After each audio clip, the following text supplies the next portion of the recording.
성추행을 당했어요. 허벅지를 이렇게 쓰고 허리로 안은 다음에 가슴을 이렇게 주물럭하고 손이 다리 사이로 훅 들어오는 거예요. 어머머머머머머. 노래방에서 폭행을 당하는 일이 있었어가지고 손에 들고 있던 열쇠를 던지면서 제 얼굴 때리는 거예요. 얼굴을 가격했다고요? 보이스 피싱을 당하셨는데 현금을 찾아가지고 냉동실에 넣어놓으라 그랬대요. 돈을 집에 와서 가져가서 도둑 맞았어요. 어머머머머머머.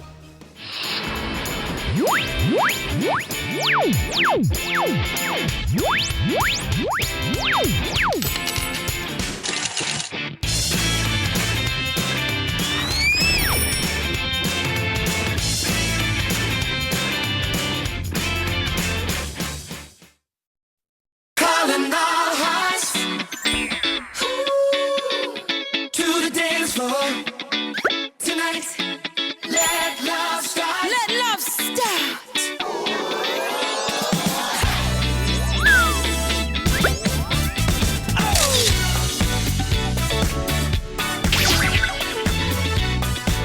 Calling all party people in the place to be. 자, 오늘 코인 법률방 시즌2 오늘도 토 인턴과 함께합니다. 네, 사무장님, 오늘의 주제는 무엇입니까? 오늘의 주제는 말이죠. 아주 친숙한 주제네요. 어서와 이런 뒤통수는 처음이지라는. 동성에게 성추행을 당했어요. 허벅지를 이렇게 쓰고 허리로 안은 다음에 가슴을 이렇게 주물럭하고 손이 다리 사이로 훅 들어오는 거예요. 어머머머머머머. 노래방에서 폭행을 당하는 일이 있었어가지고 손에 들고 있던 열쇠를 던지면서 제 얼굴 때리는 거예요. 얼굴을 가격했다고요? 보이스 피싱을 당하셨는데 현금을 찾아가지고 냉동실에 넣어놓으라 그랬대요. 돈을 집에 와서 가져가서 도둑 맞았어요. 어머머머머머머. 시작해볼까요? 간판불 켜주세요. 젊음이 느껴지는 살아있는 현장인 신촌에서 다시 또 영업을 시작합니다. 예스.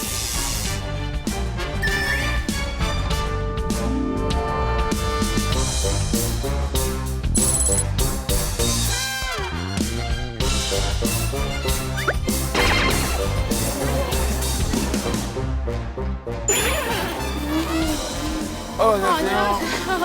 자, 지금 우리 회원이 오신 것 같아요. 네.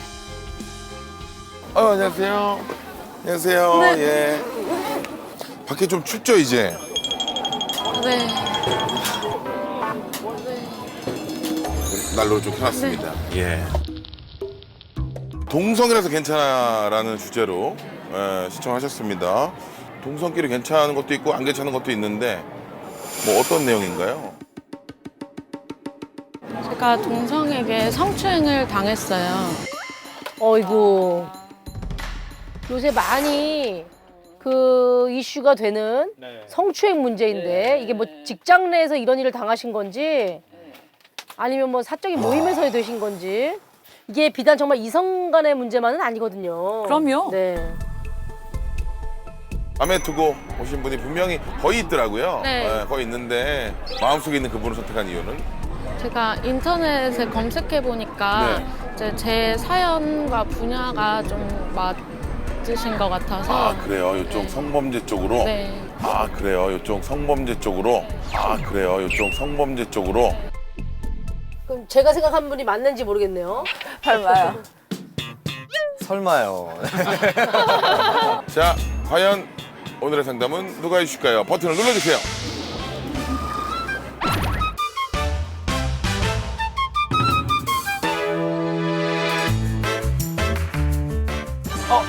검출. 검출로 아니에요.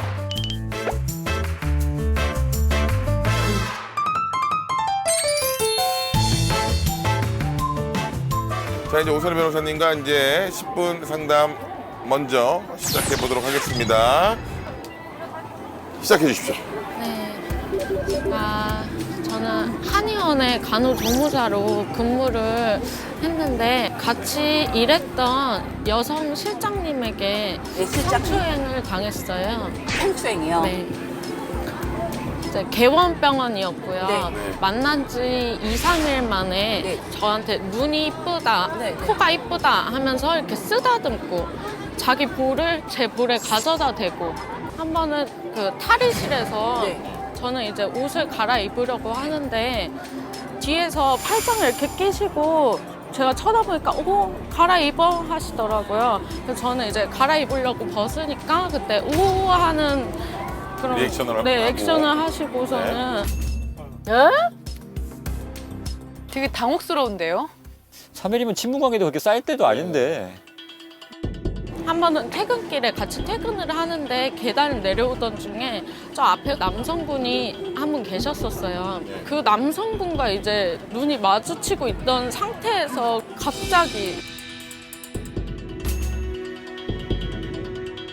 제 가슴을 한 손으로 움켜쥐시는 거예요.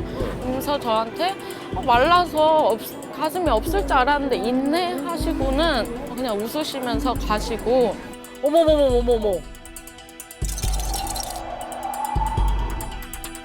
아니 실내도 아니고 밖에서. 밖에 나가서 밖에서. 남자들 있는데. 기가 막힌다. 이제 다음 날부터는 조금씩 이제 강도가 심해지시더라고요. 그 근무할 때 거의 항상 환자분들이 베드에 누워 계시다 보니까 저는 이렇게 엎드리는 자세가 많이 돼요.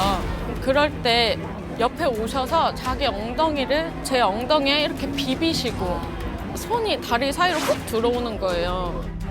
손이 다리 사이로 훅 들어오는 거예요. 그래서 등 쪽에서. 네, 엉덩이 뒤에서 쪽에서? 들어와서 이렇게 쓸어서 나가는 와. 좀 진짜 그거는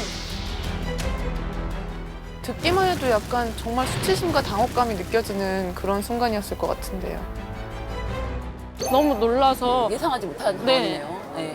뭐 하시는 거예요? 했더니 저한테 왜 난 이모니까 괜찮아. 왜 난 이모니까 괜찮아. 뭐니까 괜찮다고? 난 이모니까 괜찮아. 이모라고요? 네. 이분 나이는 대충 언제 나이는 연령대가 5살 차이예요. 엄마니까 괜찮아. 항상 그렇게 말을 해오셨거든요. 5살 차이 나는 엄마가 어디 있습니까? 네. 이모. 아 너무 극혐이네요. 실장님, 제발 엉덩이 좀 만지지 마세요. 내가 팔이 길어서 그래. 일부러 만지는 게 아니라 지나갈 때마다 자꾸 스치는 거 어떡하냐. 그럼 조심이라도 좀 해주세요.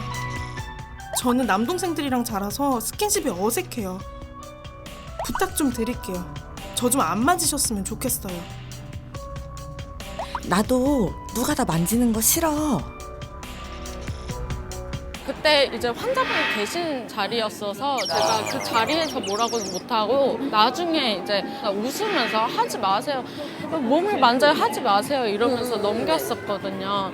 그러니까 저는 이제 그때부터는 조금씩 피하게 되기 시작했어요.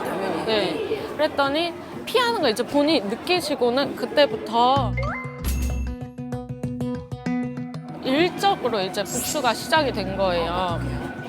일단 저의 인사를 아예 무시를 하시고 그리고 길을 일단 막으시고 안 비켜주시고 치료 물품을 꺼내려면 하루에 100번 넘게 열고 닫아야 하는 서랍이 있는데 왜 이렇게 세게 열고 닫냐면서 그 환자분들 계신 데서 소리를 고래고래 지르시면서 막 뭐라고 화를 내시더라고요. 매일 가는 직장에서 이런 일 있으면 출근하기가 두렵죠. 스트레스죠. 병원의 구성원이 어떻게 돼요? 저는 이게 원장님, 사모님. 사모님, 실장님 저 그렇게 네 명. 아, 네. 원장 사모님이 화해 자리를 조금 만들려고 이제 회식 자리를 준비를 해주셔서 회식을 하고 나서 조금씩 관계가 조금 풀리기 시작했어요. 문제는 이제 조금 화해를 하고 나서 그 뒤로 더 심해지셨어요. 이제 강제로 저를 끌고 이제 안 보이는 침대 베드로 저를 들어가서 항상 만지시고 그게 일상이었거든요. 안 보이는 데로 데려가서 보통 어떤 행동을 어떻게 만지시나요? 일단 허벅지를 이렇게 쓸고 허리로 안은 다음에 그리고 가슴을 이렇게 주물럭하고 그런 식으로 하셨고요. 뒤로 와서 허리를 안고 안은 상태에서 손이 들어와서 가슴 만지는 장면이 나왔고요. 제 컴퓨터 의자에 앉아 있었는데 와서는 그냥 앉아요. 무릎에? 제 무릎에. 네. 저 놀라서 일어나거든요. 그럼 못 가게 저를 또 잡아요. 뭐 이렇게 체구가 좀 크고 이런 분이에요? 네. 심적으로? 좀? 네, 체격이 좀 비슷해요. 치료 물품이 줄자가 있었는데 그 원장님 앞에서 제 종이도 구하지 않고 제 허리 사이즈를 그냥 재는 거예요. 그래서 그것까지는 그럴 수 있다 생각하고 제 자리로 가려는데 차렷하래요. 그래서 차렷을 하니까 가만히 있어 하시더니 제 가슴 사이즈를 재시는 거예요. 그래서 근데 제가 하지 말라고 근데 이걸 왜 재는 거예요? 하니까 내가 알고 싶어서 그래 하시면서 부위를 콕콕 손으로 찔러시고는 가시는 거예요. 그렇게까지요? 그거는 완전히 성추행이죠. 굉장히 구체적이네요. 직장 내에서 너무 변태스러운데요? 아니 CCTV가 있는데 지금 부하 직원이니까 약간 자기가 마음대로 할 수 있다고 생각하는 거죠. 할 수 있다라고 생각을 한 것 같아요. 그리고 이거 권력을 이용해서. 그래서 이제 한 번은 말씀드린 적이 있어요. 원장님 아니 원장 사모님? 두 분께. 근데 저한테 나쁘게 때리는 게 아니고 그냥 좋아서 그런다고 하니까 그냥 참아라 라는 식으로 해서 넘어갔었어요. 참아라. 야. 차라리 때리는 게 그러니까 낫지. 이게 문제라고 제가 흥분하는 이유가 이런 거예요. 사람을 꼭 이렇게 물리적으로 힘을 가야 때리는 게 아니에요. 저것도 폭력이에요. 어우. 저는 차라리 맞죠. 그러니까. 네. 저런 맞아요. 사태를 맞아요. 한대 맞는 게 겪는 나아요. 거보단 저 상황이라면 진짜. 하여튼 오늘 이해 안 가는 거 너무 많아. 이해가 안 돼요, 솔직히. 병원에서 내내 운 적이 있어요. 너무 스트레스를 많이 받아서. 근데 원장님이 이제 그걸 보시고는 뭐 해줄 수 있는 게 없다. 해줄 수 있는 게 없다. 때린 것도 예. 아니고 일방적으로 그 실장님 잘못으로 네가 만드는 거 아니냐. 병원 이미지 피해는 어떻게 책임질 거냐. 그러시면서 고소를 막으셨어요, 초반에. 원장님이? 네. 제가 지금 이걸로 인해서 이 업종을 못할 것 같다는 생각이 너무 많이 들어요, 지금. 그것도 여성 닮으신 분만 봐도 그때 생각이 너무 나고.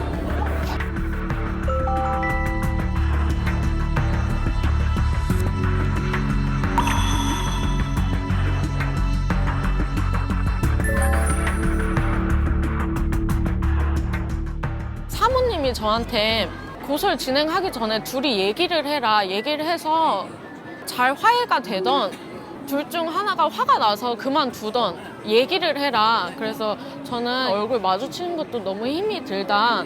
얘기를 못 하겠다 하니까 네가 그만두면 된다. 그만둬라 하시길래 그러면 제가 그만두겠습니다 한 거예요. 근데 그때 그만두더라도 병원 측에 오는 피해는 네. 생각해서 다 인수인계 끝나고 나가라 이렇게 됐는데 제가 그 다음날부터 3일 동안 휴가였어요. 겨울 휴가. 네. 근데 3일 마지막 휴가 날에 해고 통보를 받은 거예요. 해고를 당하셨네요. 네. 네. 아이고. 적반하장도 있고. 적반하장이죠, 말 그대로. 이렇게 불이익 주면 이런 경우에는 사업주가 3년 이하의 징역 또는 3천만 원 이하의 벌금형으로 처벌됩니다. 이거 원장님이 지금 보고 계시면 실수하시는 거죠. 굉장히 떨어야 되는 상황이네요. 실수하는 거죠. 예. 그러니까 사람들이 생각하는 게 일반적으로 야, 이런 거 소문나서 우리 병원에 좋을 게 없어. 맞아요. 우리 사업장에 좋을 게 없어. 그러니까 네가 좀 조용히 해. 이렇게 되게는 해서 이게 네. 그냥 이렇게 쓱 그렇게 넘어가- 몸하면 안 된다는 거죠. 네, 근데 이제는 안 되는 거예요. 그렇죠. 그게 본인의 일이라고 생각해보고 또 본인 자식들의 일이라고 생각해보세요. 네. 그럴 수가 있습니까? 본인 가족의 일이라고 생각해보세요. 제가 지금 거주하는 오피스텔이 바로 옆 건물이에요, 직장이. 근데 2층 건물이라 제가 항상 밖에 나갔다 왔다 하는 길이 무조건 그걸 지나쳐야 하는데 가까이서 다 보이거든요, 창문으로. 근데 한 번은 실장님께서 창문으로 그냥 아래를 보고 계셨나 봐요. 저는 집에 들어오고 있었는데 눈이 마주치고는 저를 보고 서로 욕을 막 엄청 욕을 하시고 저를 째려보고 계시고 저는 그거를 봤어요. 그럼 항상 집에서 이제 못 나가겠는 거예요. 점심시간 그분 이제 나와서 밥 먹는 것도 저는 알고 있으니까 이 시간대면 나와서 마주치지 않을까 좀 그런 생각에. 근데 그분은 아직도 계속 근무를 하고 계시거든요. 혹시 내 실장이 이렇게 대놓고 하는 거 봐서는 혹시 원장하고의 뭔 친척 관계가 아닐까라는 생각도 좀 들긴 해요. 보통 그럴 수 많은 있겠죠? 실장은 좀 많이 아는 사람 지인을 보통은 네. 고용하거든요. 그러니까 이게 아나무인격으로 이렇게 막 행동을 하는 게 아닐까 싶기도 하고. 사실관계는 알겠고요. 이제 제일 궁금하신 게 뭘까요? 제가 지금 업무상 위력 등에 의한 추행으로 고소를 진행했는데 그쪽에서 CCTV에 추행 장면이 다 담겨 있어서 네, 네. 부인은 안 했고 단지 나는 상사가 아니었다. 나는 같은 동료여서 장난친 것 뿐이다. 이렇게 했는데 저는 상사였거든요. 분명히 실장님 상사셨고 근데 상사가 아니라고 하니까 이 부분도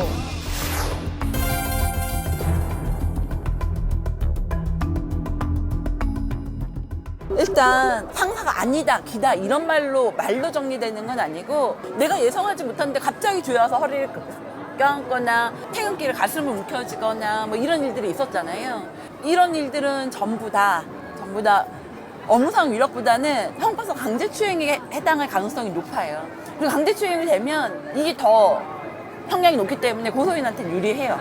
제가 형사님께 여쭤보니까 그게 모르는 사이일 때 갑자기 추행했을 때 강제 추행이 그러니까 내가 어떻게 방어할 수 없는 순간에 와서 싹 갑자기 하고 간다는 거잖아요. 네.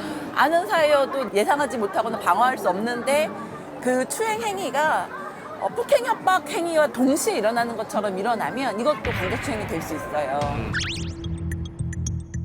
오히려 이 원장은 실장을 해고하든지 실장하고 업무 분리를 해서 더 이상 못하게 하든지 여러 가지 조치를 취해야 할 의무가 있는데 알면서도 오히려 우리 의뢰인을 해고했기 때문에 원장한테 민사적으로는 사용자 책임도 물을 수 있고 그러니까 돈 내놓으세요 할 수 있어요. 나한테 피해 줬으니까. 네. 강제추행의 방조 그러니까 내가 알린 이후의 행위에 대해서는 방조가 성립한다고 다퉈보실 수도 있고 성희롱이 성추행에 대해서 말했는데 불이익을 줬잖아요. 해고라는 불이익을 줬으니까 남녀고용 성립법 위반으로 고소도 하실 수 있어요. 고용주는 내가 고용한 사람들 사이에서 이런 일이 일어났을 때 하지 말게 할 책임이 있습니다. 네. 근데 지금 아무 조치 아무것도 안 한 거거든요. 이분들은 이거 원장 상대로 민사 형사 다 해오실 수 있죠. 이럴 때 좀 조심해야 될 게 있어요. 이런 일 당하고 나면 이제 당황하기도 하고 막 그래서 일을 약간은 소홀히 하기도 하고 네네. 아니면 얘 일을 잘 안 나오기도 하고 그런 때가 있어요. 그럼 뭐라고 하면 회사 입장에서는 야 무단결근, 너 근무태도 불만 해가지고 그쵸. 이걸 해고 사유로 담는단 말이에요. 네네. 그러니까 근무태반이 될 수도 있어서 그렇게 안 되려면 책 잡힐 일을 하면 안 돼요. 근데 오히려. 이분은 뭐 그럴 겨를도 없이 그냥 예. 해고를 당하셔가지고. 저는 더 열심히 하면서 증거만 딱 수집할 것 그렇게 하는 같아요. 게 아, 오히려 그게 네. 가장 현명한 열심히 방법이죠. 다니면서 이거는 말이 안 되는 말이에요. 이제 좀 바뀌어야 되거든요. 아직도 이런 분들이 계시다는 게 말도 안 되고 일단은 마음의 상처가 좀 있으실 텐데 그걸 꼭 치료하셔야 되고요. 예, 오늘 좀 쉬시는 동안 그럼 좀 몸 좀 추리시고 네, 건강도 네. 좀 잘 챙기시고. 네. 고생하셨어요.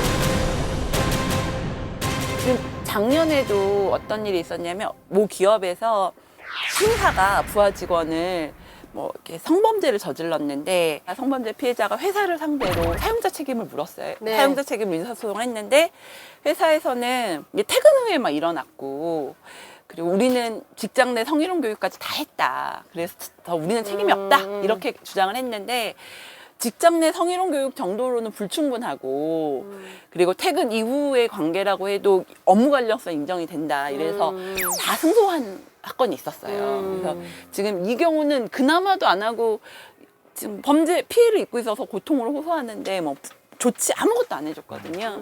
그래서 원장을 상대로 저는 사용자 책임 물어서 민사도 하셨으면 좋겠어요. 그렇죠.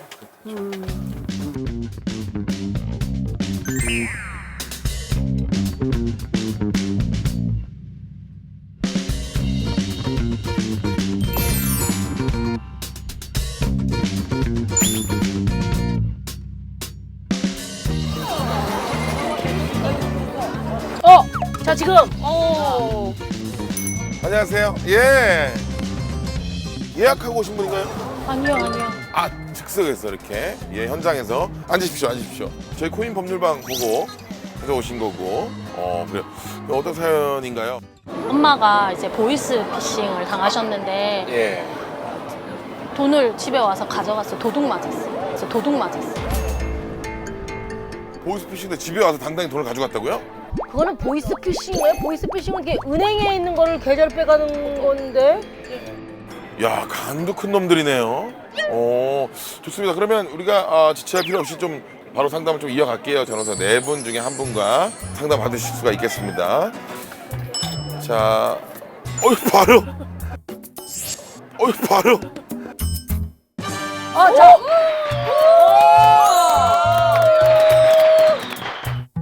바로 그냥 제가 묻지도 않았는데 급하셔가지고 아마 그 코인 법률방 최초로 1초도 안 돼서 이렇게 선택당한 네, 제가 생각을 하고 와가지고. 생각하고 와가지고 네네네네.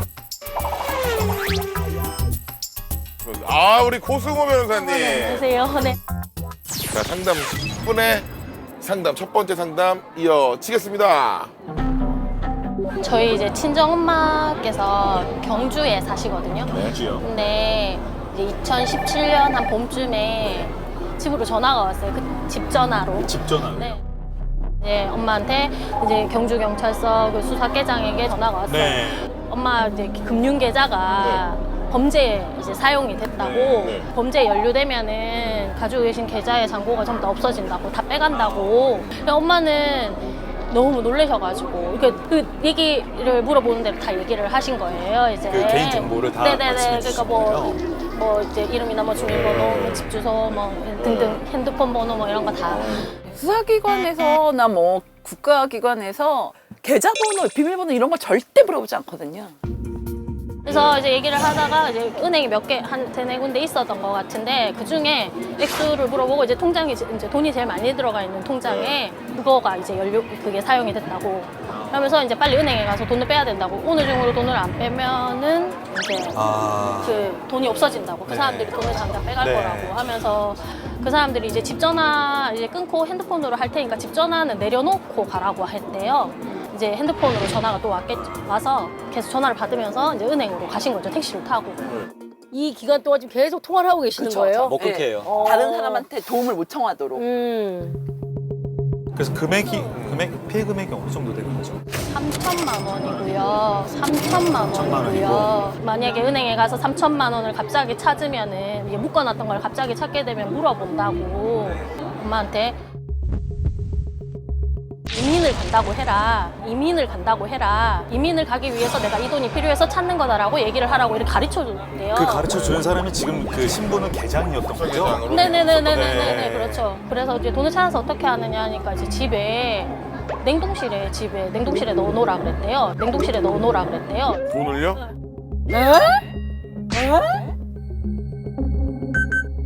일단 3천만 원을 모두 찾으시고 집에 숨겨두셔야 하는데 뻔한 곳에 두면 아직 검거되지 않은 사기범이 그걸 알고 훔쳐갈 수 있으니까 냉동실에 넣어두세요. 그리고 지금 집에 계시면 위험하니까 돈은 냉동실에 잘 넣어두시고 몸만 나오세요. 집 앞 초등학교 앞에 제가 있을 거고요. 형사팀에서 댁으로 가서 그 돈을 보호할 겁니다. 현관 비밀번호가 있으시면 미리 말씀해주세요. 제 돈 꼭 좀 지켜주세요. 걱정하지 말고 이제 집 밖으로 얼른 나오세요. 그 지역 어르신들은 그렇게 하는 게 굉장히 비밀스럽게 그걸 숨겨놓는 것이고 이미 뭔가 범죄에 연루됐다고 하는데 은행 같은 데 넣어놓는 건 오히려 더 위험하다 이런 말에 속아 넘어가시는 거예요. 자기 집에 숨기니까. 집에 와서 돈을 3천만 원을 냉동실에 넣어놓고 그 사람들이 이제 그 집 주변에 초등학교가 하나 있거든요. 근데 거기에 그 초등학교 이름을 얘기하면서 그 앞에 기다리면 우리가 간다고 기다리라고 해서 엄마를 집 밖으로 유인을 했어요. 엄마가 이제 거기서 기다리고 있는데 너무 이제 느낌이 이제 그때서야. 그래서 부랴부랴 집으로 이제 달려가신 거죠. 그러니까 이미 집에 들어와가지고 딱 냉장고만 뒤져서 냉동실에 있는 돈을 돈을 가져갔다 하시고. 목표였으니까. 와, 이런 얘기는 또 처음 들어보네요. 꽤 오래된 방법 중에 이게 하나예요. 좀 오래전 수법이에요. 요즘 특히나 이제 노인들을 상대로 한 범죄. 엄마가 25년을 직장 생활을 하셨어요. 그래서 정년 퇴직하시고 동생이 그 다음에 봄에 결혼한다고 그 3천만 원을 이제 묶어 놓으신 거예요. 그때 돈을 주려고. 결혼 자금으로? 네, 그러니까 집을 사거나 여기에 보태라고 그걸 묶어 놓으신 거였는데. 굉장히 스스로 자책하게 되는 범죄 피해이기도 하잖아요. 진짜 남의 인생을 정말 송두리째 파괴해버리는 게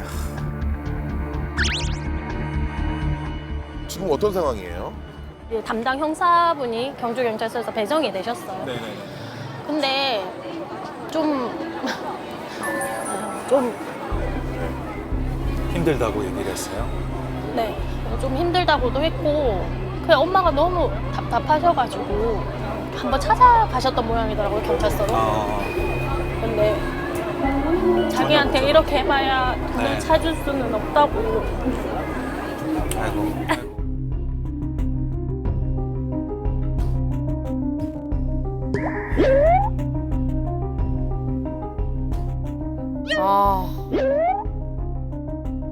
사실 그런 범죄 현장이 일어난 집이면 이사를 가야 되는 게 맞잖아요. 생각나니까. 네, 근데 이사를 갈 수 있는 형편이 안 돼서 그냥 그 집에서 그냥 현관문 열쇠만 바꿔가지고 그렇게 아직 계세요. 살고 계세요. 무섭죠? 겁도 나고. 그러니까 저게 되게 큰 피해예요. 불안하지 항상. 언제 들어올지도 모르니까. 우리 집이 안전하지 않다고 느끼는 피해가 진짜 큰 피해거든요. 한 달 뒤에 네. 이제 구미 경찰서에서 동생한테 전화가 왔대요.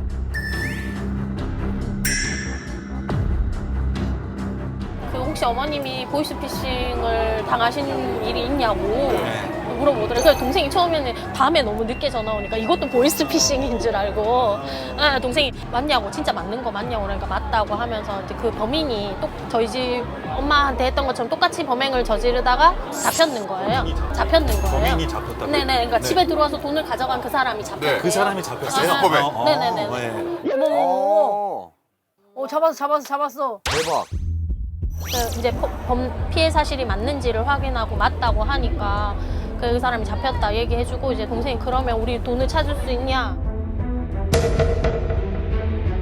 이렇게 얘기하니까 그래서 그 사람은 돈을 전혀 가지고 있지 않대요. 그 돈은 어디 갔대요? 그러니까 뭐 받아서 자기들은 바로 뭐 다른 사람 송금을 했다거나 뭐 그렇겠죠. 실제로 이렇게 된 돈은 찾기가 어려운가요? 진짜 어려워요. 이미 그 돈이 남아있지 않으니까. 보이스피싱으로 받았던 전화번호를 추적하면은 해외에서 그 번호를 바꿔서 걸었던 경우가 많아서 체포하는 것도 쉽지가 않고요. 그리고 또 본인이 직접 이걸 해보려고 이제 대응을 했다가 더 큰 피해가 발생하는 경우들이 많아요. 이거 점조직으로 운영되니까 실제 실행행위를 한 사람이 돈을 안 갖고 있는 경우가 많고 그 사람이 자력이 없는 경우도 많거든요. 그리고 엄마가 너무 힘들어하죠. 지금도 힘들어하시기는 하는데 그러니까 이제 사람들한테 불신이 생긴 거예요. 집에서 잘 나가시지도 않고 그러고 범인을 잡은 것만으로는 좀 부족하죠, 사실. 어쨌든 뭐 당사자를 잡았으니까 그나마 다행이죠. 절도 피해자로서 할 수 있는 그런 권리 청구들을 할 수 있어요. 예를 들어서 뭐 위자료 청구를 한다든가 아니면 사기 금액을 어쨌든 그 피해 금액에 대해서 청구를 한다든가 이렇게 민사적인 조치는 다 취할 수 있고 그다음에 형사 과정 중에서도 이 사람이 지금 검찰에서 수사 과정 중이든 아니면 법원에서 뭐 재판을 받고 있던 과정이든 이 사람이 합의를 해주지 않으면 어쨌든 더 가중된, 더 중한 처벌을 받기 때문에 그 과정에서 어느 정도 이제 그 조정을 합의를 볼 수 있는 그런 여지가 있어요. 근데 문제는 이 사람이 자력이 있냐 없냐거든요. 이 사람이 만약에 자력이 없는 경우에는 지급명령 절차를 통해서 일단은 3천만 원에 대해서는 소송을 한번 제기를 해놓고 그 판결 확정을 좀 받아놓는 것은 좀 의미가 있긴 있을 것 같아요.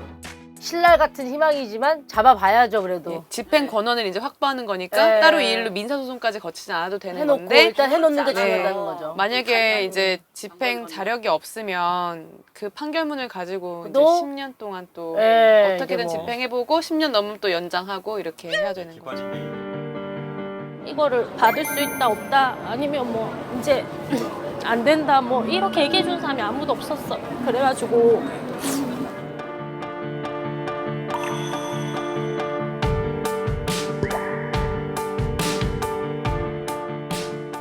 여기 올 때 그 생각을 많이 했어요.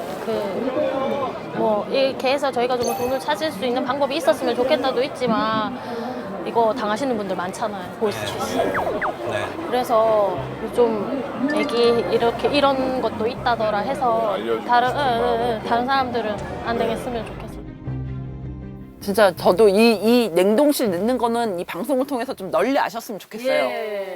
그래서 이거 어르신들이 갑자기 전화 받지 않도록 미리 엄마 요즘 이런 것도 있대 조심해라고 진짜 꼭 예. 아이고 좀 마음이 되게 무겁네요. 네. 저희가 그 컵은 기념품으로 드리고 있거든요. 네, 컵에 메시지가 있어요. 다시 오지 마세요. 또 오지 마세요라고 제가 컵에 써놨거든요. 이런 일이 또 어떻게 해석하면 이렇게 나쁜 일이 우리한테 또 오지 말란 또 해석이 가능하니까. 네, 이건 제가 엄마한테 전달을 좋아요. 예. 해드리도록 하겠습니다. 예, 예, 알겠습니다. 조심히 들어가시고요. 감사합니다. 안녕하세요. 예. 네.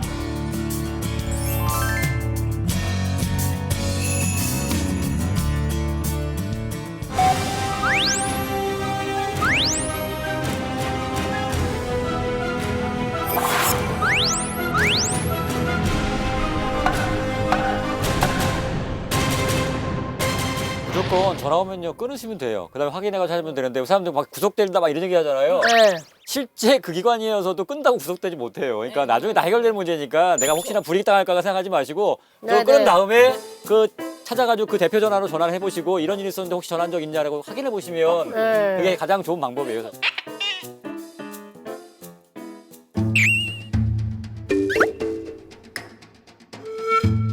상담비가 500원. 변호사분을 고르고 나누어 얘기하면 되는 거예요. 사무장님으로 일하신 지 얼마나 되셨죠? 이번 턴만큼은 제가 한번 해보면 좋겠다는 아니 왜 의견이. 저기 네. 왜 이런 왜 그래 갑자기? 사실 뭐 너무 자신 있게 오긴 했는데 좀 긴장이 되긴 하네요. 네. 어우 내가 목이 타네요. 마셔도 되나요 물? 네? 두 분이 오실 수도 있구나. 생각을 못했네. 네. 약간 초조해하고. 긴장하시는 것 같아요.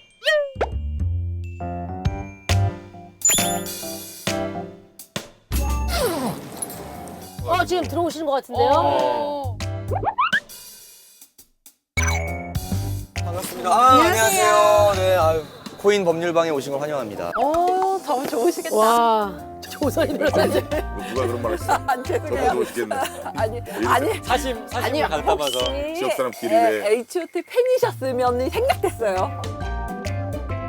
혹시 코인 법률방에 어떤 일로 찾아오셨나요? 지나가다가 엄마랑 놀러 왔는데 있길래 지나가다가 지금 오신 거예요?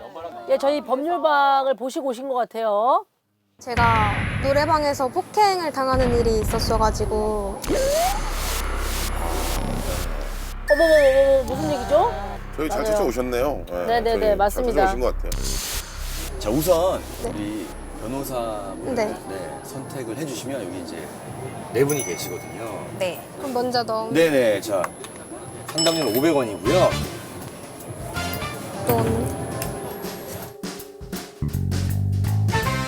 누가 물이 들어오나? 네. 야 역시 빠른 시간이 됐네요. 다녀오겠습니다. 다녀오십시오.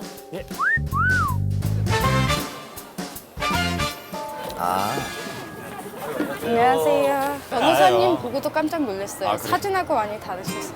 그래요? 그래서 실망하신 것 같아요. 절대로 아니에요. 사진이 너무 잘 나왔죠, 사진. 저 사진 되게 잘 나와. 사진은 뭐 거의 물광이에요.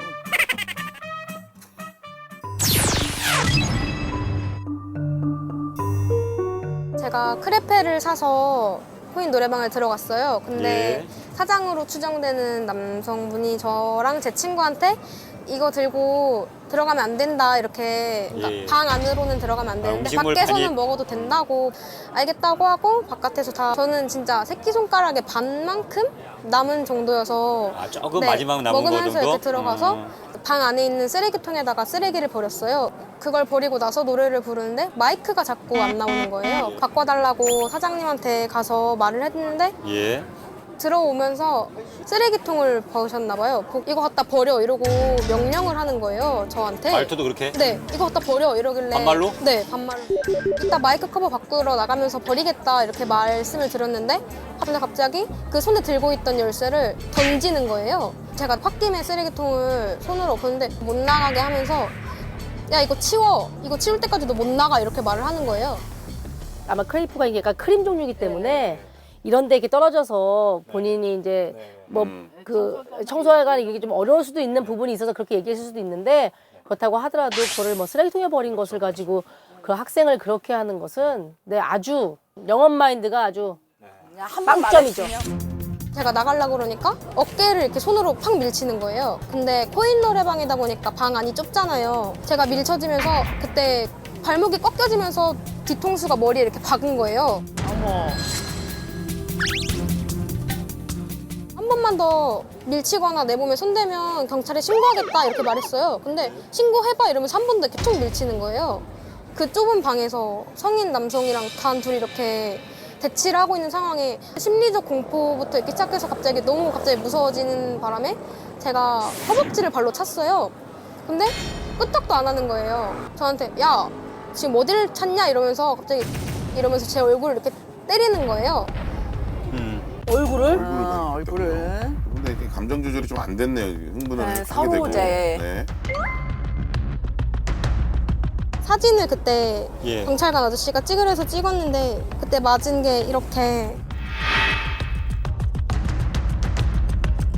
그리고 이렇게 전치 2주가 경추 염좌 및 긴장, 관자놀이의 표재성 손상, 아랫다리의 기타 및 상세불명 부분의 타박상. 맞고 나서도 제가 나가려고 엄청 발버둥을 쳤어요. 팔로 헤드락을 이렇게 걸고 목을 이렇게 조르는 거예요. 밖에 있던 친구가 얼핏 봐서 몸싸움 하는 것 같으니까 문을 이렇게 열어 제꼈어요. 그때 돼서야 저 이렇게 목 조르고 있던 팔 이렇게 놓고 나가서 자기가 경찰에 신고할 거라고 그러더니 자기가 직접 경찰에 신고를 한 거예요. 그래서 신고를 해서 하여튼 경찰분들이 이렇게 왔어요. 네. 저는 솔직히 경찰이 오면 뭔가 상황이 나아질 줄 알았어요. 대뜸 하는 말이 이거 정당방위 안 돼요 이러는 거예요.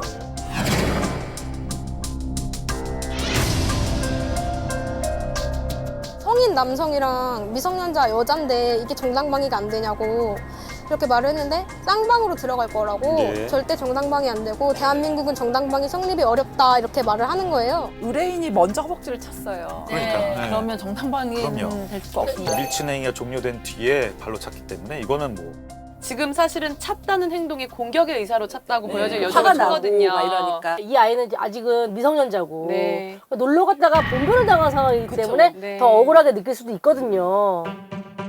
근데 이거 당시 이런 일을 겪고 나면 사실은 많이 그게 충격이 돼서 일상생활하는데도 많이 지장을 받을 것 같은데 어떻게 지내고 있어요, 그런 분들이? 눈 감고 잠에 들라고 그러면 자꾸 그 상황이 그려지니까 잠을 못 자겠는 거예요. 노래방 잘 못 가겠네 이제. 노래방도 네. 코인 노래방은 물론이고 그냥 일반적인 노래방 자체가 근처를 잘 못 가기도 하고 그래요. 그냥 참 안타깝네. 합의를 종용했어 계속해서. 근데 합의를 결국은 했다는 겁니까? 합의는 안 했어요. 합의 그래서 절대 안 상대방은 하고 어떻게 됐어요? 그럼 처분이 나왔을 거 아니에요? 기소유예 처리가 되고 그다음에 저도 기소유예가 둘 다 됐어요. 기소유예가 된 거예요? 저희 너무 억울한데 할 수 있는 게 없냐. 항고를 하시면 된다고 하는 거예요. 그럼 그거를 어떻게 해야 되는 건지 좀 알려달라. 그랬더니 법원으로 와서 이렇게 작성해서 하면 된다고 얘기를 분명히 그렇게 듣고 가서 그거를 얘기를 하고 그 항고를 하려고 왔다고 했더니 이 사건은 항고 자체를 할 수가 없는 사건이라는 거예요. 이유가 고소가 되어 있는 사건이 아니라는 거예요. 그러네. 보통은 고소한 사건만 항고의 대상이 되는 건데 처벌을 원하셨으면 이게 말로만 할 게 아니라 고소장을 따로 작성해서 내셔야 돼. 그래야 여러 가지 통지 받을 의무 권리도 생기고 그다음에 말씀하신 것처럼 항고의 권리가 생길 수 있는데 이거는 고소가 이루어진 게 아니라 신고에 따라서 그냥 인지로만 처리됐기 때문에 그래서 이거는 아마 그렇게는 안 되는 거예요. 112 신고되면 보통 인지 사건이 돼요. 그러니까 수사는 인지 또는 고소 이렇게 두 가지인데 이거는 인지 사건이었던 거죠. 경찰 인지로 돼 있는 사건은 항고를 아예 못 합니다. 예, 법률 규정상. 기소유예도 사실 유죄의 일종이거든요. 혐의는 인정된다는 거예요. 그 대신 TV에서 보는 재판하는 거 있잖아요. 형사재판. 그것까지는 가지 않겠다는 거란 말이에요. 내가 만약 이것 때문에 불이익이 생기거나 이럴 가능성이 있어서 난 무혐의 받아야 된다고 하면 이건 헌법 소원을 제기하는 방법이 있어요. 그 외에는 지금 재판으로 갈 방법은 없어요. 그러니까 이거는 내가 억울해도 상대방이 더 높게 처벌받을 수 있는 방법은 없어요. 여기서 별도로 이제 손해배상을 민사로 손해배상을 청구할 수는 있어요. 솔직히 말씀하신 그 부분을 저희 같은 그냥 민간인이나 보통 사람들이 알고 있는 사람들이 몇이나 되겠어요, 맞아요. 솔직히. 맞아요. 그러면 그 사건을 접수했던 경찰들도 그렇고 조사받으러 갔을 때 형사분도 그렇고 그냥 무작정 기다리라는 말만 했어요, 저희한테. 근데 이게 그 사람들도 그렇게 말해줄 만한 법적인 의무까지는 없어요. 그러니까 이게 아쉬운 부분인 건데 그래서 그걸 갖고 이제 문제 삼아서 그럼 네 나한테 왜 알려주지 않았냐 이렇게 또 물었기는 또 애매하다고요. 법을 모르는 것 때문에 발생한 거에 대해서는 사실 어느 정도까지는 본인들이 부담을 하셔야 되는 책임들을 부담하셔야 돼요.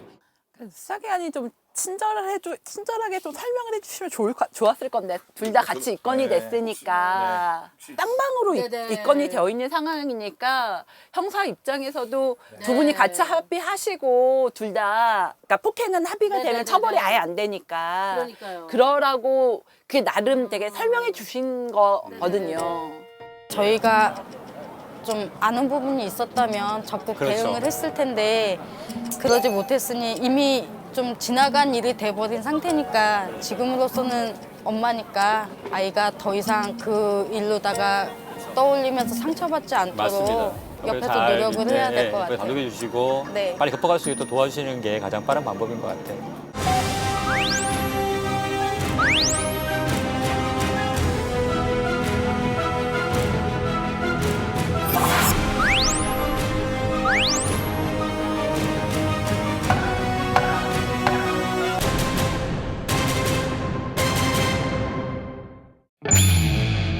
아유, 네, 우리 아이고. 근데 이게 쉽지 않죠? 저는 퇴사하도록 하겠습니다. 어려워요. 진짜 어려워요. 님 좀만 더 해보시죠. 아닙니다, 아닙니다. 아니요, 지금 보니까 대표 자리를 노리시는 것 같아요. 대표 자리로 설마. 원래 대표시잖아요. 인턴을 퇴사하고 대표로 임명받았습니다. 환영합니다. 네, 반갑습니다. 네. 대표님.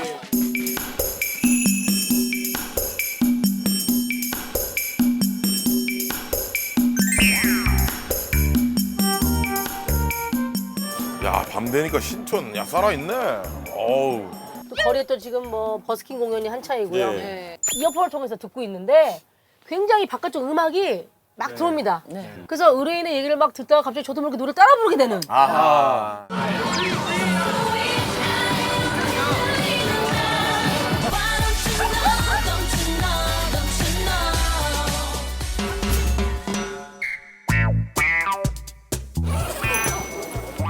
안녕하세요. 앉으세요. 갑자기 저 풋풋한 느낌은 뭐죠? 이 꽃 한 송이와 함께. 역시 대학가가 확실히 그러니까요. 다르네. 너무 어려 보이 학생 같은데 그죠? 저요? 대학생이에요. 대학생이? 네. 제 건가요? 아니요. 아니요. 앉겠습니다.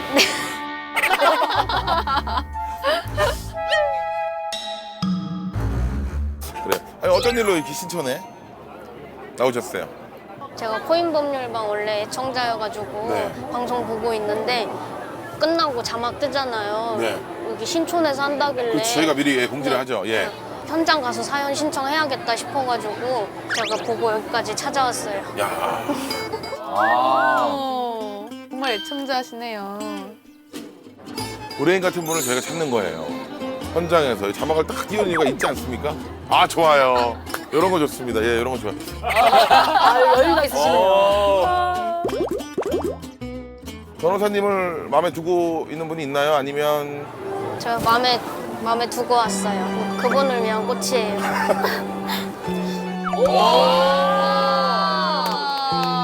꽃 때문에 저는 이미 아닌 것 같은데요. 왠지 갑자기 왠지 변호사님일 것 같은? 이성일 것 같은 느낌. 네. I didn't realize. 자, 마음속에 두고 오신 분은 누굴까요? 과연 의뢰인이 선택한 변호사는 누군지 자, 버튼을 눌러주세요.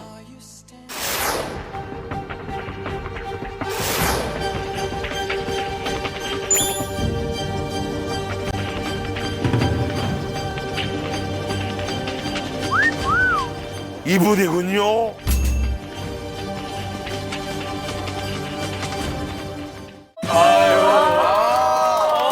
눌러주셨는데요. 꽃 받는다. 정말 그 부위 오랜만에 정말 촐랑맞은 부위 오네요. 야. 마침 신중건 변호사님이 안녕하세요. 안녕하세요. 감사합니다. 야. 야, 상담할 때 꽃을 받네. 꽃 받는 남자. 꽃을 든 중권. 야, 시합 하나 찍을까요? 맛있어 맛있어 너무 맛있어서 가슴이 콩닥콩닥 뛰는 걸 어떡해. 자, 마음의 준비 되셨고요. 천천히 긴장하지 마시고 하나하나 설명해 주시면 되겠습니다. 편하게 말씀하시면 돼요. 진중권 변호사님과 10분 상담 먼저 시작합니다. 제가 2007년에 저희 부모님이랑 같이 경기도에서 살고 있었거든요. 예. 2007년에 그 집에 세를 주고 아, 예. 네, 저희는 서울로 이사를 왔어요. 예. 2007년? 네, 7년. 예. 그분이 7년부터 작년까지 집에 거주하신 걸로 알고 11년을 있어요. 사셨네요. 네, 혼자 거주를 하시다가 와 2018년 11년 동안. 굉장히 오래. 와. 네, 11년.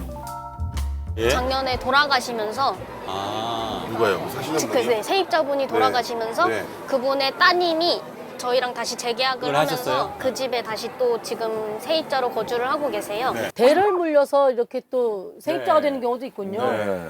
관계가 좀 되게 좋았나 보네요. 네. 계약 기간은 언제까지로? 1년 단위로 해서 올해 10월까지 10월까지? 네.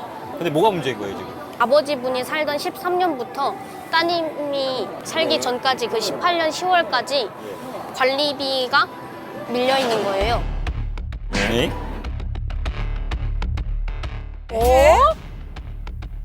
아이고. 그럼 5년, 만 5년인데?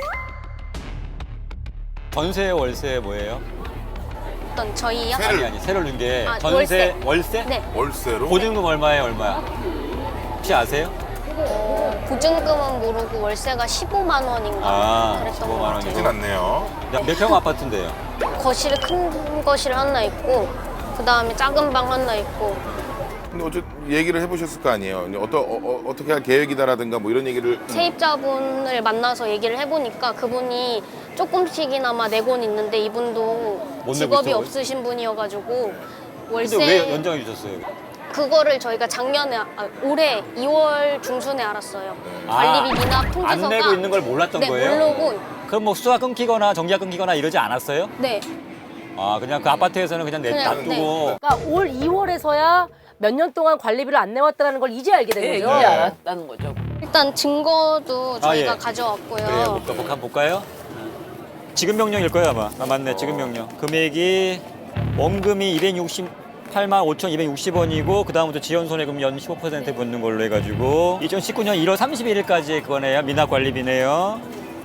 그분하고 얘기를 부모님이 하셨는데 그분은 직업이 없는 상태에서 260만 원은 되게 큰 돈인 거잖아요. 그래서 당장은 본인이 낼 수 없다고 말씀을 하셨어요.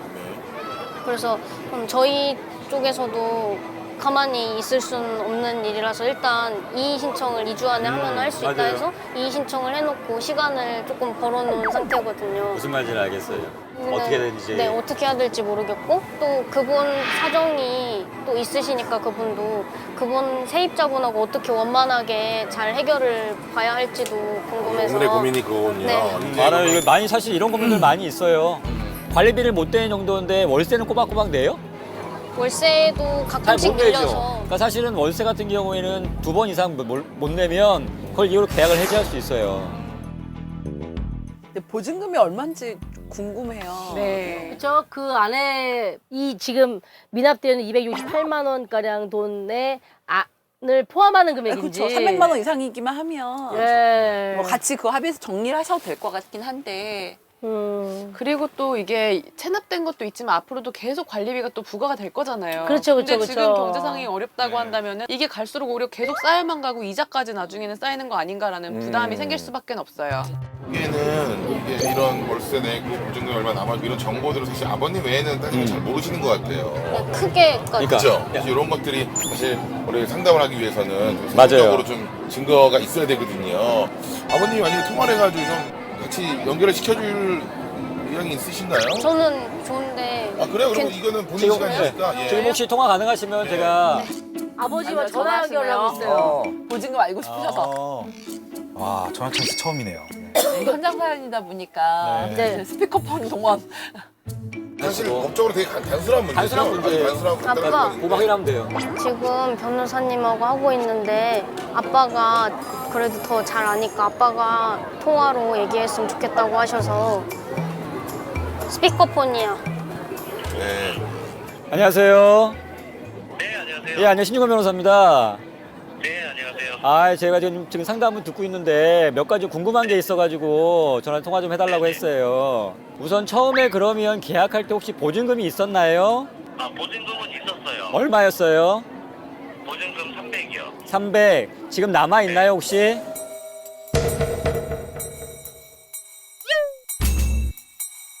지금 남아 있나요 혹시? 보증금 안 남았어요. 보증금 안 남았어요. 다 지금 월세가 안 내가지고 그럼 다 까진 건가요? 네네. 아, 맞아. 정말 우려하던 상황이네. 월세에서다. 안 남았대요. 보증금 안 남았대요. 월세를 잘 내고 있나요? 지금 현재는 한 2달 정도 밀려있긴 한데 잘 받고 있는 편이긴 해요. 근데 2달 정도가 연속이었어요? 아니면 뜨문뜨문이었어요? 아, 관리비 얘기가 나와서 예. 월세를 일단 미뤄줬어요. 제가 나중에 봤을 때도 관리비를 해결하라고 월세를 일단 제가 안 받았어요. 아, 안 받겠다고 말씀하신 거예요? 네네. 관리비 먼저 해결을 하려고. 그래서 그래도 관리비를 해결했나요? 그래서? 아니요, 관리비는 아직 해결은 안 됐고요. 예. 지금 현재 그 세입자도 아, 생활 기초생활소득자인가요? 네네, 그걸로 돼 있어서 예. 월세 지원을 받는 모양이더라고요. 근데 이게 아버님인데 결정을 하셔야 돼요. 사실 언제까지 이거를 그냥 끌고 불쌍하다는 이유만으로 끌고 갈 건지 아니면 본인의 재산권을 지킬 건지에 대해서 생각을 하셔야 돼요. 그렇죠. 월세 내지 말고 관리비 해결하라라고 했는데 관리비도 해결이 안 되고 있으니까 그러니까요. 그거에 대해서 어차피 조건을 이행하지 않았으니 다시 한번 뭐 월세를 네, 내라고 기간을 얘기하시고. 주고 네, 그렇죠. 이 기분 다 안 내면 네. 그 기간 안에 정리를 하셔야죠. 사실 제가 봤을 때는 이 문제가 그냥 하루아침 해결되지 않을 것 같고요. 계속해서 이런 식으로 진행이 될 건데 그렇다면 우선적으로 관리비가 만약에 청구가 지금 됐잖아요. 저기 입주자 대표회에서 그 돈은 우선 아버님이 내셔야 돼요. 아, 우선 저희가 내야 예. 왜냐하면 처음에 세입자가 내야 되지만 그걸 안 낼 경우에는 결국은 저기 소유자가 내게 돼 있거든요, 법적으로요. 그래서 지금은 청구를 당하셨기 때문에 이 만약 소송으로 진행되면 이 소송에서는 이길 수가 없어요. 아, 그럼 지금 현재 법원에 저희가 그 답변서 제출한 거는 전혀 상관이 없는 건가요? 그러니까 할 수는 있는데 하더라도 그게 결과가 달라지는 않을 것 같고요. 근데 한 가지는 법원에서 조정을 해줄 수는 있을 것 같아요. 예를 들면 이걸 원래가 세입자가 내야 될 거고 소유자가 낼 게 아니기 때문에 일부 예를 들면 원금만 내라. 예를 들면 여기 보면 이자까지 있거든요. 그러니까 이자 부분을 감면해 주거나 이렇게 할 수는 있어요. 그래서 그런 의미에서는 한번 그 이해를 하는 것도 의미가 있을 것 같아요. 네. 예. 이해한 다음에 다시 그러면 이해를 하면 그냥 일반적으로 우리 소송이라고 하는 거 있잖아요. 그 절차로 진행이 되는 거예요. 이게 뭐냐면 지급명령이라는 게 이해를 안 하면 그대로 확정이 돼서 판결과 동일한 효력이 생기는 거고 만약에 이해를 하면 소송을 통해서 다투겠다는 뜻이니까 우리가 보통 말하는 소송 절차로 진행이 되는 거예요. 그러면 기일을 통지해 줄 거고 언제 법원에 나와라 이렇게 얘기할 거란 말이에요. 가서 이런 사정들을 얘기하고 뭐 조정을 해달라고 하시거나 이렇게 하시는 방법이 있어요. 아, 네, 알겠습니다. 예. 네, 아버님 아무튼 전화 연결해 주셔서 너무 감사합니다. 예, 감사합니다. 예, 사실은 뭐 알아보고 빨리 그 결정을 하실 수 있는 문제인데 제가 볼 때는 조금 이게 그 세입자분과 관계가 있어서 고민을 많이 하셨던 것 같아요. 그렇죠. 지금도 이제 약간 또 그런 고민을 하고 계신 거 같은데 맞습니까? 서로 좀 같이 갈 수 있는 방법을 찾다 보니까. 네, 맞습니다. 예. 요즘 같은 세상에 누가 생활 사정 안다고 이렇게 봐줍니까? 참 보기 드문 의뢰인이시네요. 예. 맞아요. 이제 소송을 시작해야 되는 입장에서는 냉정한 판단을 하셔야 되겠는데 어차피 소송으로 들어가게 될 때 그 소유자에게 부과된다는 점을 아셨으니까 조정 신청서를 내셔가지고 원금 내겠다라고 하시고 나머지 부분은 세입자하고 정리하시는 게 제일 좋을 것 같아요. 우리 딸 자랑 한 번만 해주세요. 그래도 예. 저희 딸 자랑이요? 네. 갑자기 아버님 빨리 말씀 안 하시면 이상해집니다 분위기가. 저희 딸은 지금 코인법률방 나간 것처럼 네. 저하고 제 집사람 전혀 신경 안 쓰이게 혼자 잘 하고 아 예. 잘 크고 건강하게 자랐으면 좋겠습니다. 네, 건강하게 자라면 걱정하지 마세요. 건강해 보입니다. 아버님 따님에게 사랑한다 한마디 부탁드릴게요. 사랑해. 나도. 따님도 사랑한답니다. 오늘 빨리 저기 이제 상담 끝났으니까 들여보낼게요. 네, 고맙습니다. 네, 아버님 감사합니다. 네. 아주 유쾌한 아버님. 참 따뜻한 아버님이셨습니다. 네. 따님이 되게 귀여워요. 저런 딸 좀 있었어. 아버님과 통화하고 그러니까 더 추가하는 필요 없을 것 같아요. 그러니까요. 그렇죠? 다 해결할 수 있을 네. 것 같아요. 이제 결정하는 것만 남았어요. 네. 아유, 아주 똑똑한 딸이었어요. 네. 오늘 잘 고맙고요.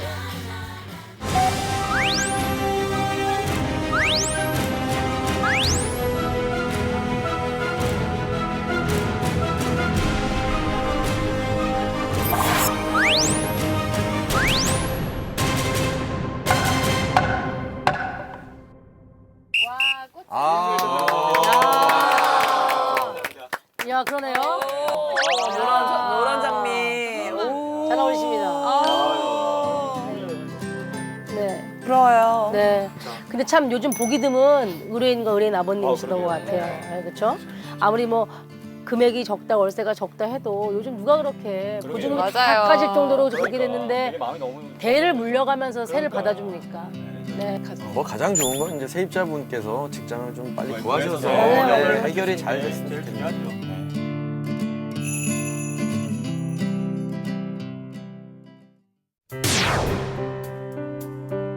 이런 인간 같지 않은 인간에 대해서는 정말 따끔한 법의 심판이 있어야 되는데 해낼 수 있어 진짜로. 네. 힘내세요. 엄마니까. 마음을 회복하는 게 가장 중요하고 시급한 일이라고 생각해요. 형사 고소해도 될 문제예요. 강제추행 방조로. 이 아이한테 얼마나 길었을까 생각하니까 마음이 찢어지겠는 거예요. 저희 누나가 극단적인 선택을 해서 세상을 떠났어요. 미안하다고 얘기해 좋겠으면 좋겠다. 예. 법적인 분쟁을 다투는 데까지 저희가 애쓴다기보다는 오시는 의뢰인들의 마음이 좀 풀어질 수 있도록 지혜롭게 방법을 찾아갈 수 있도록 끝까지 도움드리도록 하겠습니다. 오늘 여기까지 하도록 하겠습니다. 감사합니다. 고맙습니다.